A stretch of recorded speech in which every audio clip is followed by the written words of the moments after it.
Kalau umur bertambah, amalan tak bertambah, tak ada kebaikan. Maka sebab itu Nabi sebut, khairukum man tala umruhu wa hasuna amaluh. Orang yang paling baik di kalangan kamu ialah siapa yang umurnya panjang, amalnya baik. Umur Tuhan bagi sampai 60, 70, 80. Amalan dia tak tinggal masjid, rajin mengaji, buat baik ke orang. Tu orang paling baik. Kalau paling baik tempat di mana kalau bukan syurga? Berarti kalau kita nak tengok orang yang dia akan masuk syurga ataupun calon penghuni syurga, tengok orang umur panjang amal baik. InsyaAllah.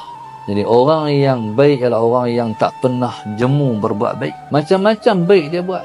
Dia pantang tengok apa peluang dia buat baik, apa peluang kebaikan yang boleh dia buat. Dia pantang tengok, dia mesti buat. Bahkan dia mendahului orang lain daripada berbuat. 10 orang lain buat, aku buat dulu. Itu orang baik.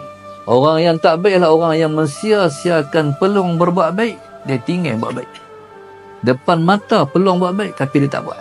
Itu orang yang tak baik.